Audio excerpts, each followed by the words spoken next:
First idea, increase downtown lighting. This is a long-term idea. It's more than just changing light bulbs. We're looking at lighted crosswalks downtown, more light poles, covers because we have a dark skies ordinance. Think about it, there's upstairs residences and hotels with second, third stories. Can't have spotlights shining in their windows, right? So it's not just as simple as changing light bulbs. It's a pretty high cost when you add it all together. However, I'm pretty sure law enforcement will tell you that more light equals fewer problems. And it's just a standard thing. It's not the end-all be-all, but it's part of it. And it'll help with the perception of safety and then a reality of safety when it's at night and you're trying to cross at like 7th Street, right? There was an accident there not too long ago. So, increased lighting, idea one. Second idea, police walking and biking patrols for downtown year-round. Our police, when school is out, they take the school resource officers, and that kind of lets them staff up for the busiest months of the year, summer, and they dedicate shifts to being downtown. Pretty sure they have 2 people out on every shift, 3 shifts a day. So even that overnight one, that long one overnight, they got 2 people that walk through downtown, and we've seen them out there, and so that's great. And what we're considering is how can we have them out there longer, more year-round? I believe the police are close to making this happen already based off some conversations I've had with a couple of the officers.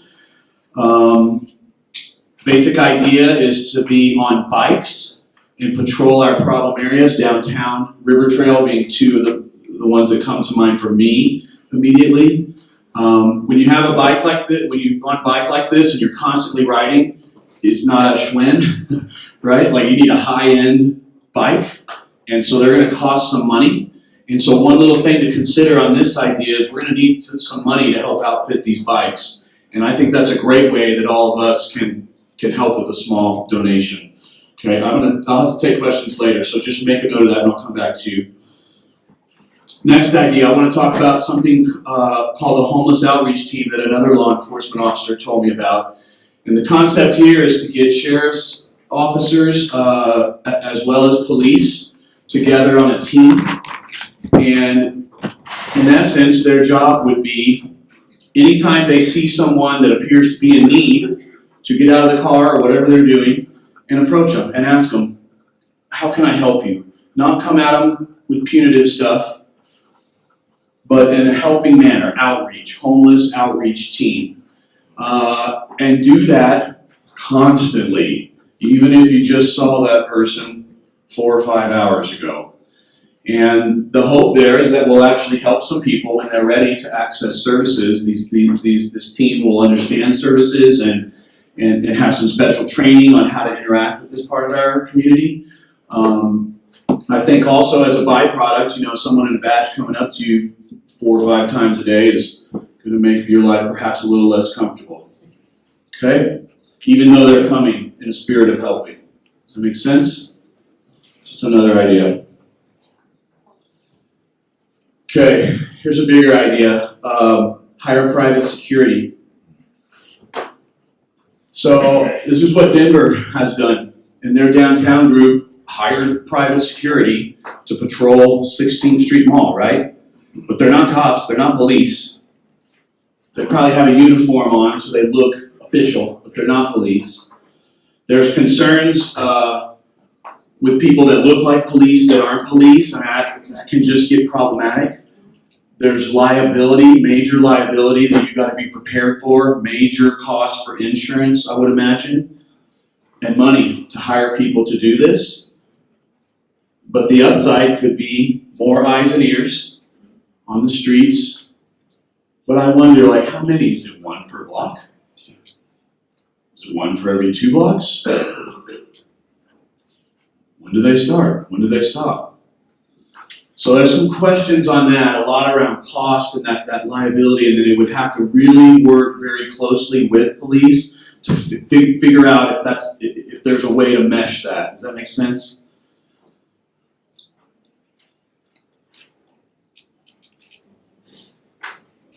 Okay. Next idea. So we went over our current ordinance, right? So look at that on your sheets and look at D, the fourth thing that defines aggressive panhandling.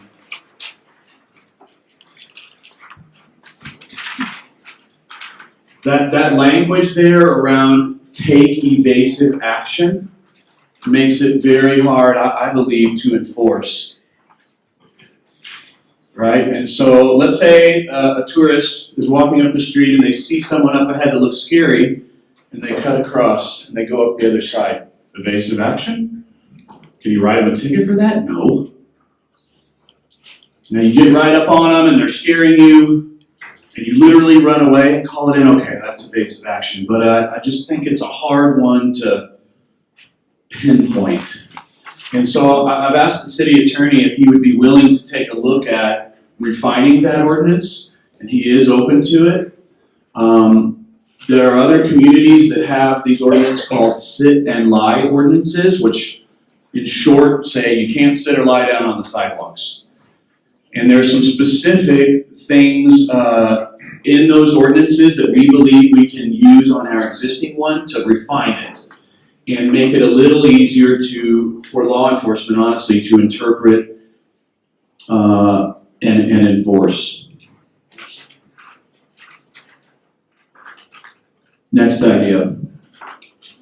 Strictest enforcement possible of all existing laws. So laws like public intoxication, laws like smoking within 15 feet of a doorway, laws like consuming marijuana in public, laws like drinking in public. It's okay to drink if you're in Chip's place. It's not okay to do it on the sidewalk, right?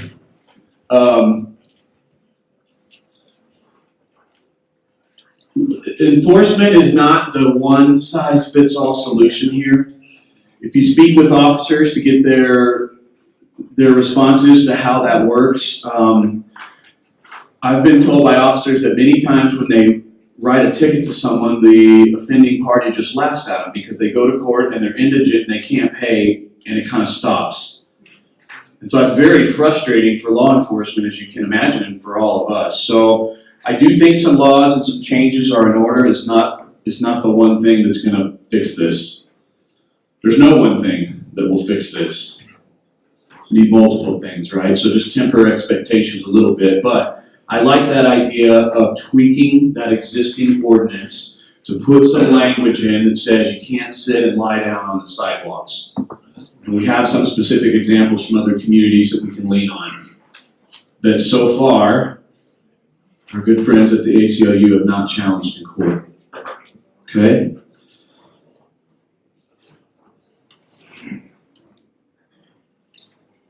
Next idea. Oh, I kind of went back to 5, excuse me. So again, just back to strict enforcement. So again, just the existing laws that we do have, right? Just strictly enforce them, knowing that there's some limits on how effective that's going to be. My apologies, I went backwards. Guess I'm really excited about that sit line. All right, number 7. What about making downtown a no smoking zone? So here's an out-of-the-box idea. No smoking, all of downtown. Some people will mind it, some people will hate it. There's health benefits to doing this, right? Less litter, less secondhand smoke. You can limit the hours, and you can say after 9 p.m. it's okay. You can say it's okay to go in the alleys, although if I was an alley business and I didn't like smoking, I wouldn't think, well, thanks a lot for putting it all next to me. I don't know if that's right, but you can tweak it a little bit to carve out some exceptions, so to speak, or you can have a blanket no smoking ordinance. I believe this would impact this community of people that's causing us problems because a lot of them smoke. How many of them? I don't know. It seems like a lot of them do, but I haven't counted it. I haven't scientifically studied it. But one less thing to make being downtown comfortable for them, and some add-on health and less litter benefits for us. So it might be part of it. Problem, not really enforceable. Fort Collins has done this, started it at the beginning of 16, and how they talk about it is it's a self-enforcing law. You know, you're off, you know, if you see someone smoking and you call it in, by the time the officer gets there, done. Now, if they see someone smoking, are they going to write them a ticket? They're probably going to say, no smoking zone. put it out. Don't let me catch you again. And so Fort Collins says, really, it's just trying to create a new community norm. And it might have a small impact on this population of problem people, right? So make downtown no smoking. There's another kind of out-of-the-box idea. I got two more. Hire street performers. So this is an idea that BID had a year ago. We didn't enact it. The concept is that BID would hire good street musicians. So all of a sudden, Tanya and I are having American Idol type tryouts at my office. That should be interesting. Now, we probably go to places like Stillwater Music, IM Music, kids playing violins and guitars, right, with their mentors and stuff. Like there's a good group of people that could do it. And probably others too if the problem got going, right? But we would hire them, so we pay them. So any tips that they get go to our Make It Count campaign, which asks people to give to charity, right, not to panhandlers. And it's a way for us to spread that message, to hopefully empower people to stop literally feeding a problem rather than helping it. And so we get a big donation box kind of sign thing, think the red kettle, but not a red kettle. But something like that legitimizes what we're doing, right? So a way to spread the message, a way to give people an option for where to give if they care. And the hope there is, less money equals fewer problem folks. Last idea, grow our ambassador program. So I'm really proud of this, something we did a year ago. I think I see an ambassador right over there. Hi, Pam. There's three of us in the room. Yeah. Brian, Sherry, and Nora. There you go. Did I miss anybody? Yeah, so thank you guys for being ambassadors. We're ramping that up this year. The only way we can do it is because the Chamber partners with us on it financially, so thank you. And what we're able to really afford right now is to do this over the summer months. And we will do it more this year. BID has dedicated more of our own budget to it, but it doesn't extend. They're not out there right now. They won't really be out there until June, July, and August. A little bit we can spill into September. And we'll have them out there some other times that we think there's a lot of people downtown and there's shopping going on.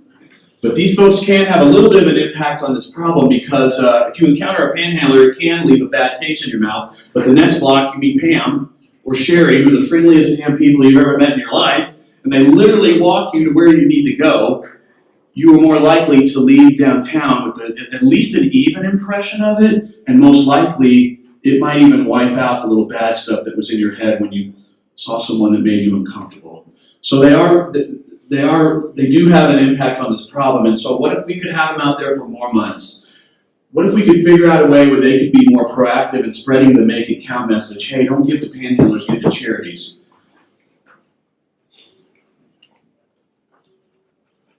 What if they could give resource guides to people who are panhandling about our services? Let's try to really help them. Let's have them do a little bit of outreach. So expand that program a little bit from where it is right now. Okay, so those are our 9 ideas that we're going to have you vote on. And again, in a few more minutes, we'll have you guys come up here and give us your ideas.